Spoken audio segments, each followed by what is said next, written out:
Hello and welcome back to the Nikon Report for the beautiful roundup of all the Nikon news that we found interesting, but also other photographic stuff with Konstantin and Becky. She's here as well. I am. Howdy. 2 weeks we've been absent. I know. There have been quite a bit of news. No Z8 news, but we're going to talk about Z8 and I'll tell you why. Of course we are. And a piece of napkin I draw it on. But let's start with the delivery update. And this time, it's not just a delivery update, but it seems that the Great Drought of Nikon Z9s, it's finally finished, at least in the United States. Yeah. And it is expected to end by the end of the year. So the Nikon Z9 should be available, they say, and in stock by the end of the year in selected USA retailers. According to Nikon Rumors, B&H Photo last week was shipping Z9 orders placed on September 5th. So that's very close to the current date. Yes, but the funny thing is they also had the camera the first time in stock, available for free, and the current lead time for delivery is 2 to 4 weeks. So if you order one today in the United States, you should receive one in 2 to 4 weeks. Jolly, jolly good. They also said that a large batch of Nikon Z9 cameras is expected in Germany in the next few weeks that will fulfill most, if not all, existing pre-orders. Now, that was information confirmed by the Nikon service point in Dresden. Amazon USA had available for pre-order last week with a shipping date of November 2nd. But they apparently had one in this morning. I've checked it myself, and you could order one at the recommended retail price, which is about $5,500 in the United States plus tax. So it seems that at least if you are in the United States of America, then you should be able to pick one up fairly quickly. Now, as we saw from Germany news, we have huge shipments heading our way. So hopefully that means that at least they will ease in with the supply of Z9 to the United States and will ship most of them to Europe or maybe Asia if you are there. Now, tell me, Becky, do we have any update of Z9 deliveries in United Kingdom? The UK is difficult because we're pulled into that great big mass that is known as Europe. Mm-hmm. So although I don't have information that I can explicitly pass along, the lead times do look to be shortening. We are getting small deliveries through, which means that we are catching up on back orders. I personally am feeling very optimistic that we should hopefully complete our back orders by the end of the year. Saying that, and I will qualify that statement, I had the same thought. I was lulled into a false sense of security in the summer when we started to see some deliveries come through, and then we had nothing for a really long time. So I'm hoping that it's going to be the end of the year, but please don't quote me on it. Well, the good news is it's not only coming from Becky, but actually from different places all over the internet. So this is good news. I know we've got a shipment last week as well. So a small shipment, but it's still a shipment. It counts. So in terms of this, it seems like at least with Z9, it's going to be okay. Let's see what Tom Hoggins says about this. Yeah, so Tom said, I'm not sure how long they'll last, but B&H now has the Z9 listed as in stock. Since B&H was the last remaining backorder status vendor I know of here in the US, this would indicate to me that the Z9 inventory coming into the US has now cleared all the long-held backorders. He goes on to say, I'm calling this one at 10 months. That's a few months longer than I expected, but the Z9 has also been more popular than Nikon originally expected. I can tell from my book sales that the Z9 demand is still pretty high, so expect your dealer to go in and out of stock for a while, particularly since we're coming up to the holiday buying season. That would be a nice present in the stocking, I must say. Yeah, and then 10 months, it's not bad. I mean, if you look at the comparison of Sony A1, it's about the same. So which is something people don't talk about. Maybe we don't know about it because we are a Nikon-centric podcast, but that camera has been out of stock as well for quite some time. And when Nikon Z9 was released, about, January, February, finally A1 started to come into stock because it came out in March that year. So, so it's about the same time. Obviously, it tells us a few things. If you wanted to pick up your Z9 and you were on the fence because you didn't want to pay and then wait for a long time, then probably is a good time now to commit because the wait is no longer too long. So hopefully you may get one delivered by the end of the year, which is really good. It also tells me that if the supply issue is now solved, maybe you'll start to see in new releases. At least it opens up the space for the future releases like Z7 Mark III and Z6 Mark III. I was wondering you see how I politely avoided this huge elephant in the room, which is Z5 Mark II, clearly, not Z8. But what do you think, Bex?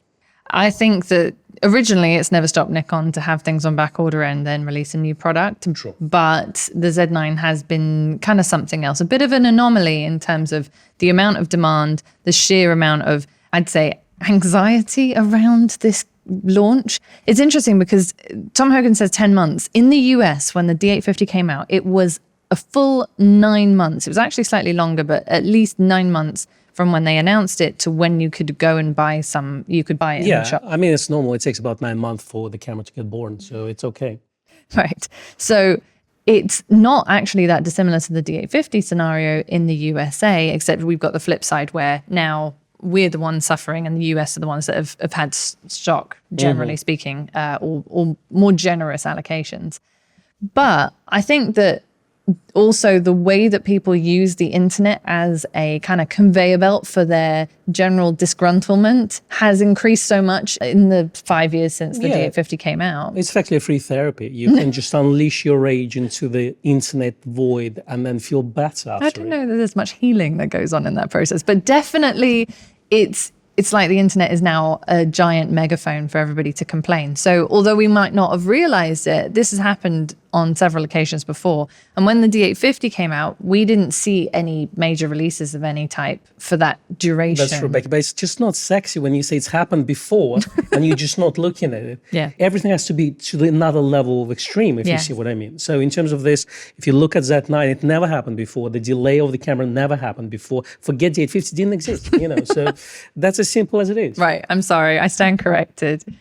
Moving on to other Nikon Z news, the Z Teleconverter TC-2.0, which is the 2x teleconverter, is being shipped in the US. Now, we've actually had shipments. We don't have it as free stock, but it's something that you don't usually have to wait forever for. That's true. And it's, I guess, not the top selling item, but it is quite popular, especially among long telephoto lens users. But it was newsworthy in the USA that now there are shipments going out of that teleconverter. So if you're one of our US viewers, then you may be receiving yours very soon if you've got one on pre-order. Fantastic. Some UK news is that the 100 to 400 lead time is considerably shorter now. We generally have, if not stock available, then a shorter lead time of 1 to 2 weeks at the most, which is great. We're getting another delivery in this week.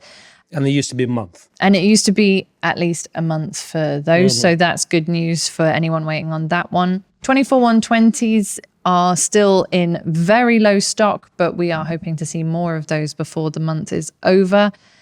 Generally with those lenses, apart from the long exotics like the 800 and the 400mm lenses, for the other shorter zooms, it's a good idea if you can place your order because you will get one sooner rather than later. With those longer lenses, us and I'm sure other dealers are the same, are kind of holding off on taking any more back orders because the supply is much slower on those. So if you are waiting for a long lens, please be very patient with us. Thank you.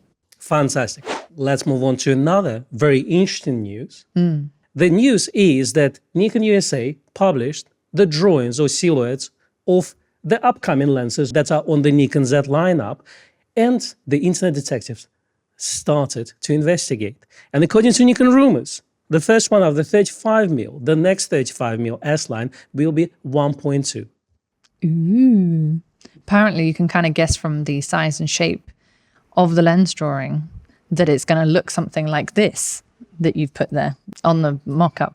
Exactly. So what do you think? Are we now 100% certain that we're going to get 1.2 lines? So 35 1.2, 50 1.2, and 85 1.2. I have a feeling if they do this as a 1.2 lens, then the 85 will also be 1.2. If you just look at the colossal size of that silhouette on the little mock-up that they've done there, that 85 looks massive. Now, if you look at the mock-up for 135 lens, which according to Internet Detectives is going to be 1.8, it looks identical to 35 S lens. And the 70 to 180. And the 70 to 180 lens. So what do you think, Becky? Are we still certain it's 1.2 or 1.4? You know, I don't know. Who is it that thinks it's a 1.2? I mean, the internet thinks. Right. Just the kind of the big brother, the collective big brother thinks that is 1.2. Because I would have liked a 1.2, but when I look at it in practical terms, and as you've continuously mentioned to me, and I've kind of You've convinced me. Yeah, and lots of people disagree with me, and I'm happy to take the hit on that, but I want people to understand where I'm coming from. Yeah, and I do agree with you that 1.2 not only will be a big, hefty lens that won't be particularly pocketable or transportable, like the 51.2, which I love, but also the price point will make it kind of cost prohibitive. So if it were a 1.4 and it wasn't then going to be £3,000 or something like that, Nikon would sell more than if they make a 1.2 that's really big and heavy that is over $2,500. Yeah, so here's the question, yeah? So obviously let's go for pros and cons. For those. As you say, going with 1.2, you get the ultimate image quality, which Absolutely beautiful. keen enthusiasts and obviously professional photographers among us will really, really appreciate and will be happy about.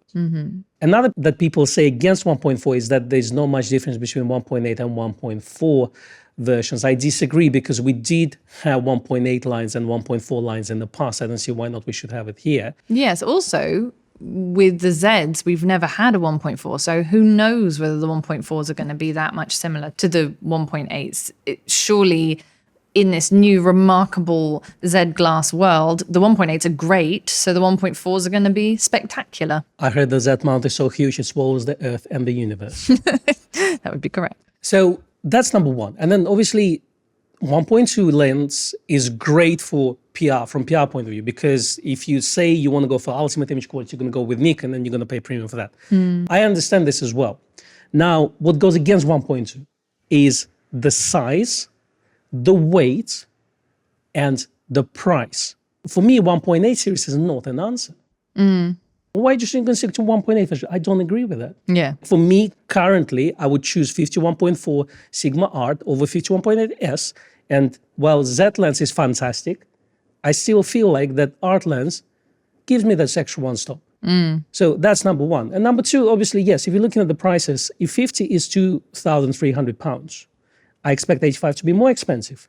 And I also expect 35 to be more expensive as well. Yes. Which leads us to 2.5 to 3K price, and that will cut off a lot of people. It seems like if you're looking at 51.8, which is £650, and then 2.3 for the 51.2, there's a huge gap in the middle for another lens, aka 1.4, to fit that area. So in my opinion, yes, 1.2 is great, but I personally think that maybe then we should have two lines, 1.2, which is ultimate image quality, super expensive, you're paying premium for it, but then 1.4 should sit somewhere in the middle, which is going to be upgraded over 1.8 version, a bit more expensive, but a little bit more affordable to regular working photographers who are not superstars and making fortune. A bit more consumer friendly. I would say so. I would say so. So let's talk about the 135. You were saying that the speculation is it would be an f1.8. It doesn't make sense for it to be a 1.2 lens because the depth of field would be so tiny that you'd get, not even a millimeter of an eyelash in focus, I think, on that depth of field.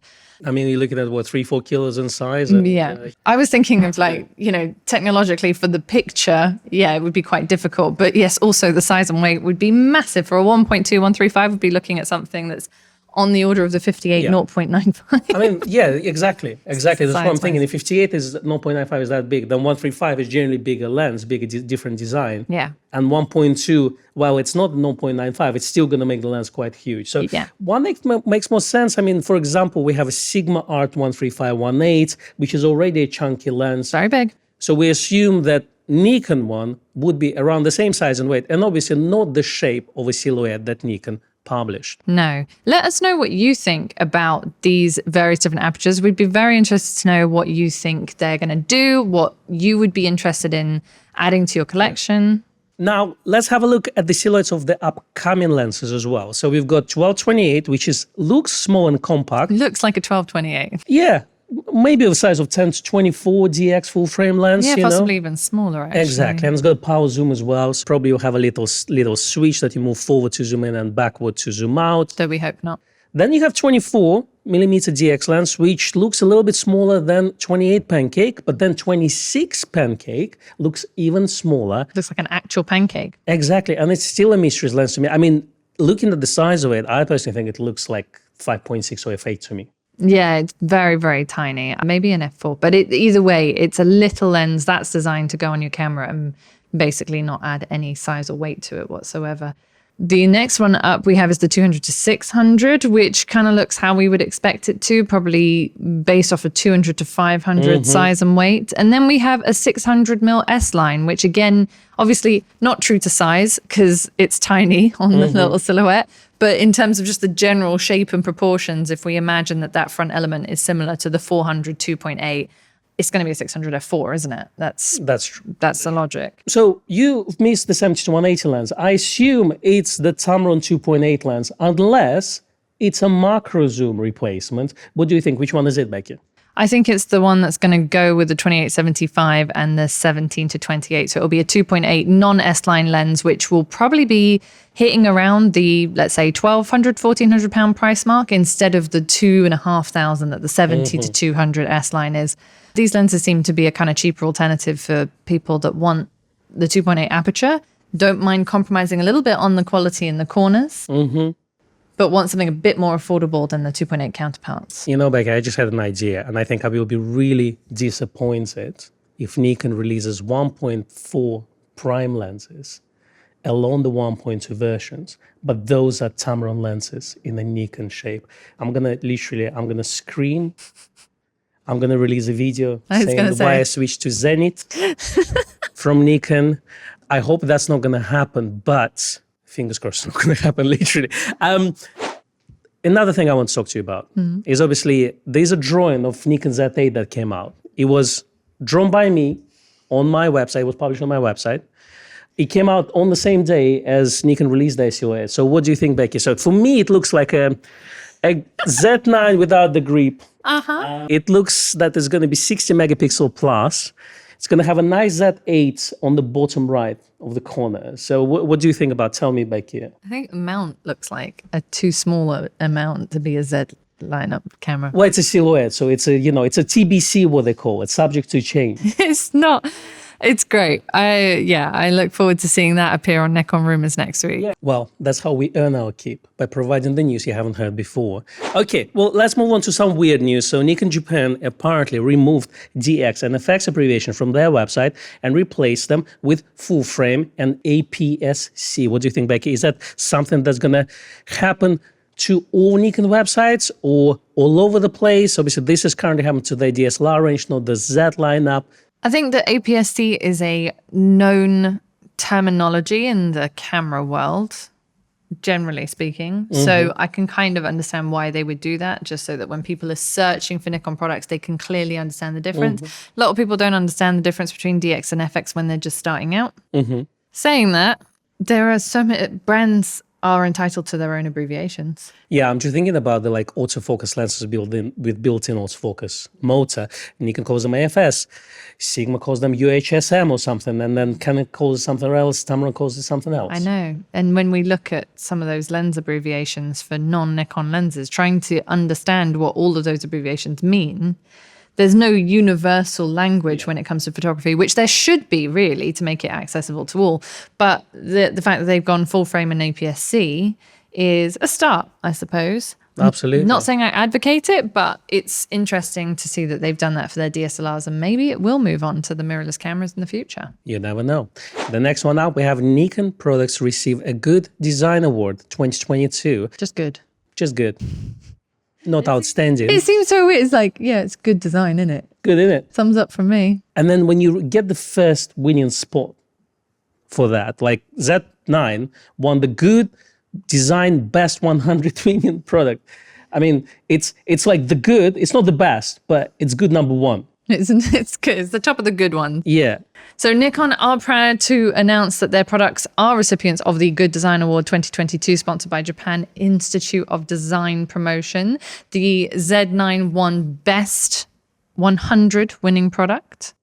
We also have the Z30 as an APS-C DX format mirrorless camera. We have the 105 Macro, which wins a lot of awards, I must say. And it's truly remarkable lens. Rightly so, yeah. We also have the 400mm 2.8 TCVR, that's the Z lens, and the 800 6.3. Those both won Super Telephoto Good Design Awards. We had a couple of laser rangefinders thrown in there. If you're a golf player, probably know what that is. Some binoculars. If you're a theater goer, I guess that's what they use them for. Birding. Nah, who does this? When I'm going to go and see a nutcracker, that's what I'm going to get. Okay. So some binoculars and then the ultra-compact machine vision camera Lufac. Yeah, we talked about that. We did. That attaches to the lasers. And then you can see what's actually happening there. So, Well done, Nikon. well done. Good awards. Yeah. All right. Jolly good. The next one is a bit of a peculiar one. So apparently there was a big auction, which is called Welzer Camera Auction in Germany. Yeah. And a Nikon 58mm f1.0 lens has been sold for the highest price that was ever paid for the Nikon lens, for whopping 187,500 euros. It is shocking. Now, the auction house said this rare, probably one-of-a-kind Nikkor 58mm f1 lens from the 1970s just sold. Yeah, so two customers who connected by phone engaged in exciting bidding war between two customers. So the lens was finally sold for unbelievable 187K. This is the world's highest price ever paid for Nikon lens at the auction. I mean, I bid $5, but You didn't win, obviously. no, I didn't know how to use the phone. I mean, That's old technology. Exactly. Now, the listing description said the only Nikkor O Auto 58mm f1 known to us to date with a serial number of 5801, the aperture, 01, the serial number. The serial number is believed to be a combination of focal length and maximum aperture values, as well as sequential number 1 for the very first lens of this series. Developed for cathode ray tube CRT photography with an engraved magnification scale instead of a distance scale. Two of the extremely rare CRT Nikkor Auto 58mm f1 lenses known to us bear serial numbers in the 58111 range, which is why we assume that the lens offered here may be a prototype.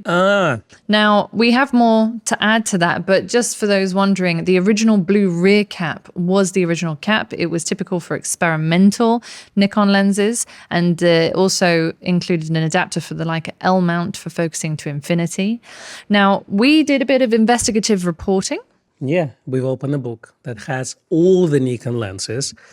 And we found that, yes, maybe this one is a prototype, but there is a lens that was produced after that lens, and it's called CRT Nikkor. That's right. So again, from the cathode ray tube photography. This is from a book that we actually stock. This is part of the Uli Koch Nikon F trilogy. Yeah, it's like a Matrix trilogy, but about Nikon glass. That's right. So Uli said, with the exception of the lens itself, I have no information on this lens. It was developed for CRT photography and has an aperture scale of f1 to f16. He also said that the serial number of the lens pictured in the book is 581117. So bearing in mind what the auction house have said, the one that Uli actually photographed for this book is number 7, we're assuming, and we don't know how many were made. But this specifically says on it CRT Nikkor, whereas the one that was sold in auction actually says Nikkor O. So yeah, so you got 580101, which is a prototype, and then they say that they know at least 2 lenses which are extremely rare, and they bear serial number of 58111X. So the one that's pictured here has number 7 on it. So the one that's in the book is not a prototype, yes. but it's also very, very limited production. That's right. So if one comes across your path at any point, then, maybe you'll make 187,500 euros, maybe not. But it's a nice thing to know is out there somewhere in the world, that there might be at least a few more lurking around. Okay, moving swiftly on. Nikon announced the winners of the 48th annual Nikon Small World photomicrography competition. Nice. Yes. Now, who won? The first place was awarded to Grigory Timin, supervised by Dr. Michael Milinkovic at the University of Geneva, for his remarkable image of an embryonic hand of a Madagascar giant day gecko. Incredibly specific.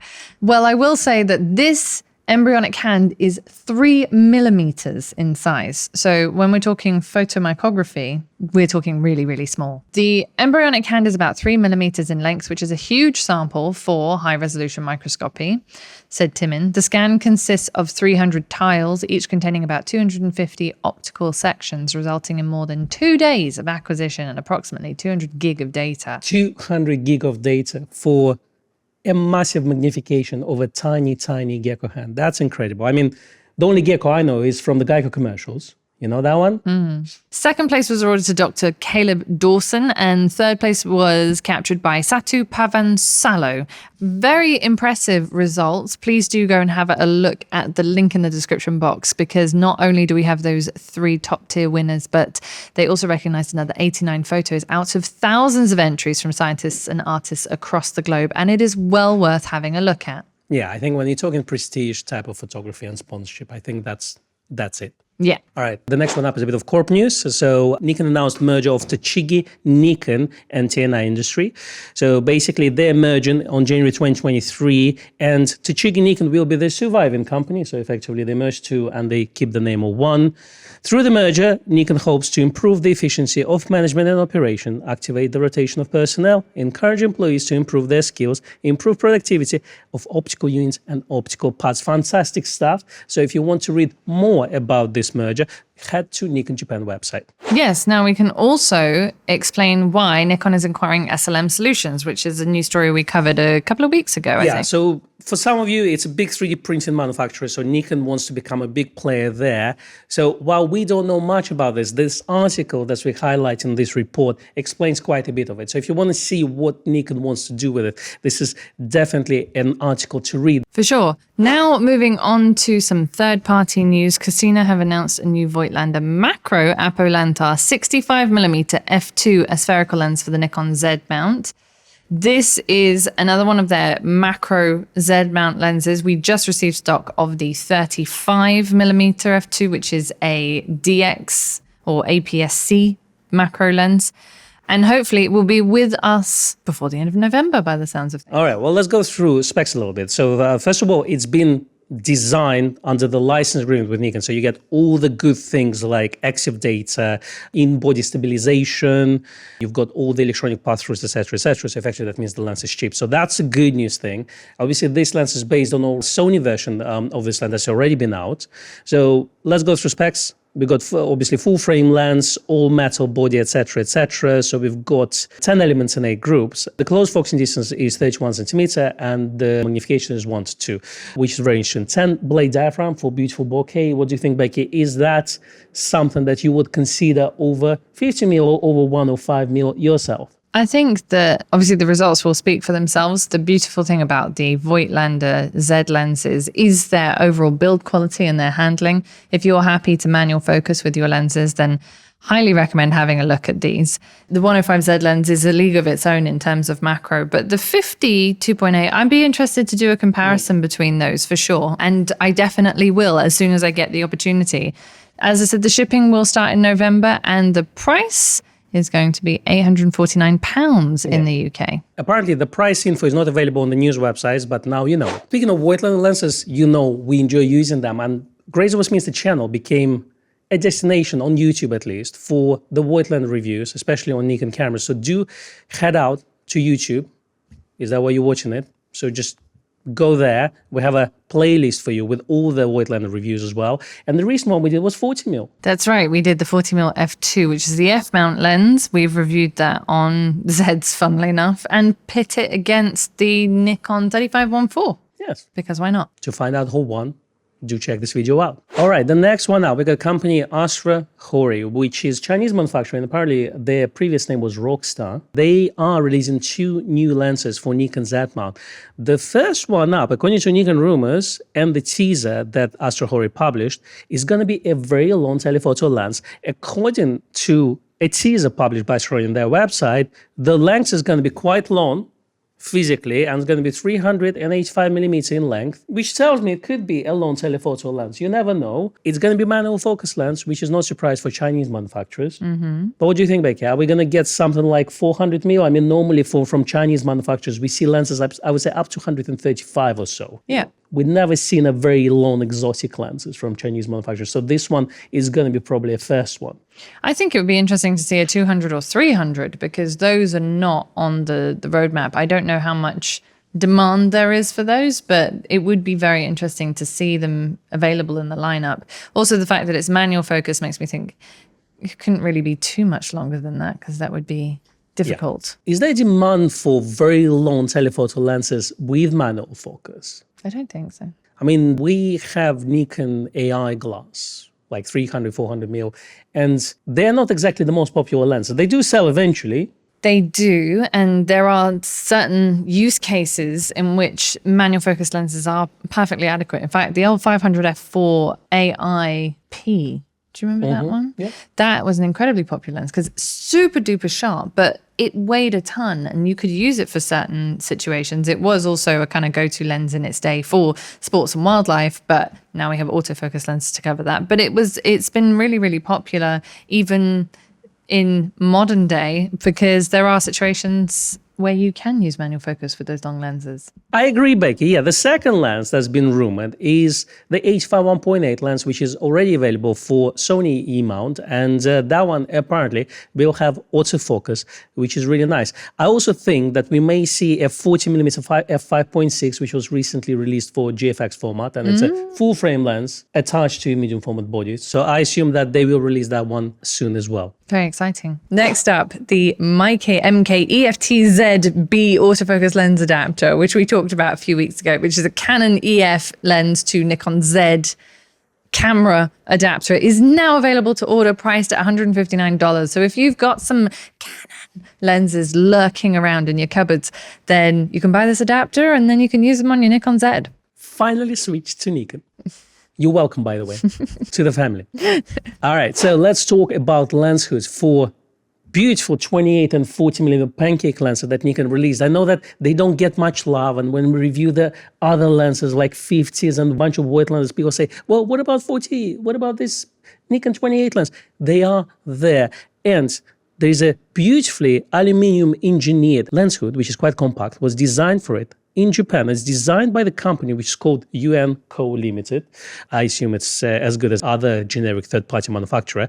But the beauty of it is tiny. It's 9mm in height, keeps your lens fairly compact, and looks beautiful in my opinion. What do you think? It's all right. It's good. Like the Good Design Award, it is good. It is good. 2022. Now, if you look at it, I think it keeps the lens profile very low. What I don't like about some of the plastic lenses, they extend the lens by at least a centimeter or two. If you want to have setup like ZFC to be really kind of street ready, I mean, it needs to be black to be street ready, let's be honest. But if you skip all that and you put one of those, then suddenly you don't have all those starbursts and flares and all other nasty things that you can get. That's true. It also has an internal thread of 34mm, so you could put a filter on within the lens hood if you wanted to. As a third-party hood, we expect it to be fairly inexpensive, so you can probably pick one up readily soon. Now, speaking of inexpensive things, we now seeing CF Express cards finally getting cheaper and cheaper. So the company Per Gear released another batch of cheap CF Express Type B memory cards.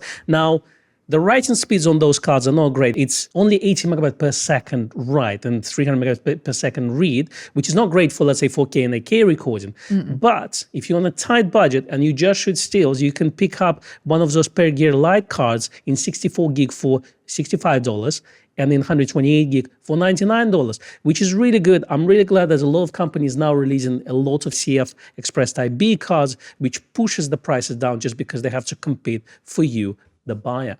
That's right. Now moving on to software news, ON1 Photo RAW 2023 released with support for Nikon Z in the high efficiency RAW format. So that was an issue for a while. You couldn't actually process your RAW files if they were shot in high efficiency RAW on many pieces of software. Currently, only Lightroom supports high efficiency RAW. So neither Capture One or DxO or to date ON1 Photo supports it. So this is good news. Now, that would be a very brief news. I mean, they're releasing 2023 version with all sorts of AI features, etc., etc. We're not interested in that. Why this is important? I'll tell you why. Because Nikkor RAW, which is a company behind Nikon Z9 video RAW recording, also high efficiency RAW recording, released an SDK recently. So that happened at the end of September.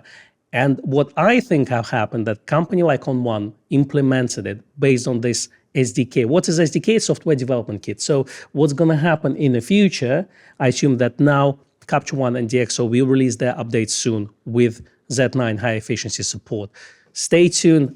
I bet it's coming. Moving on to our reviews section, the Nikkor Z 800 6.3 VR lens review by Nicholas Shelter is our first one up. Now, this is a written review, and you can go and check it out on his blog, but here's an excerpt for you. He says, overall, the lens makes a really good impression due to the long focal length, the low weight, and the relatively low price. The lens is very interesting, especially for bird photographers. Even on longer day trips in the mountains, the lens can be easily taken along, and thanks to the long focal length, even very shy birds can be photographed relatively well.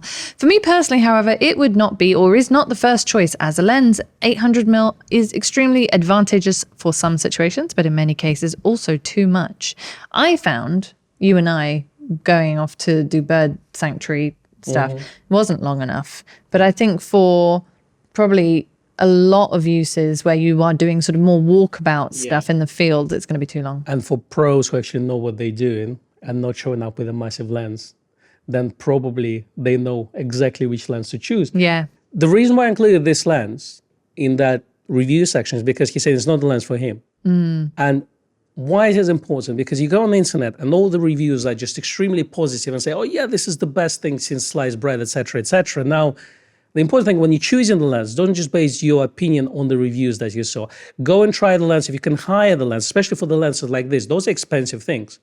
You know what, go hire it for a weekend. It's not going to cost you that much, but then you can make an opinion. Trying it in the shop is useful as well, but again, it's not exactly the same environment as wildlife photography, taking it out on the street and photographing. So in our opinion, go test your lens, hire a lens for a weekend, test it out before committing to such large purchases, because maybe for some people, 800 like us, we thought we won't put teleconverters on this, but for some people who actually know what they're doing, it may be not the right lens for them. So do your research. Now let's move on to Nigel Danson's YouTube channel. He has posted a video. It says, I love the 24 to 200mm lens, but can you print big? For those of you that aren't familiar with his YouTube channel, he is a great advocate of printing your work and does so and shows you the process. It's absolutely brilliant. So have a little look at that if you've got a few minutes this weekend. Absolutely. And then let's move on to Weekend Read and Watch. We have another video for you, which is called Nikon Z9 Features That Really Crank Up the Keeper Rate by Steve Perry. Yeah, we love a good Steve Perry video. He is an expert when it comes to autofocus on Z cameras and also DSLRs, but he's really getting the most out of the Z9. So that is worth a watch. We also have a video by Matt Irwin. He's popped on 400 4.5 plus 200 to 400 f4 VR2 and Viltrox FTZ. The one that came out very recently. Yeah, with motorbikes, old glass keep up. So the question is, will the older 200 to 400 f4 keep up with a new 400 4.5 and throw in a third party FTZ into the mix?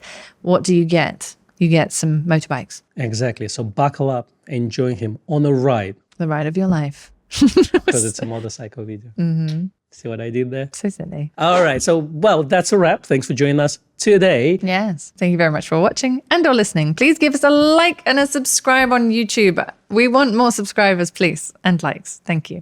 When do we want it? Now, we also, because we're on all the podcast platforms, you can follow us. You can leave a rating, a review, all that good stuff. Please do consider taking an extra second to do that if you're listening. Exactly. There's Apple Podcasts. There's a Spotify. You know those little indie platforms for podcasts. You know, there's Amazon Unlimited. So we're all there. And if you'd like to find us on the internet, we occasionally post pictures and what have you on Instagram. Yeah, I'm at Konstantin Kochkin. I've just scheduled 3 months worth of posts. I need to do something like that. I'm at Rebecca_Danese and the shop is at Nikon at Grace. We'll see you next week. Bye-bye. Bye.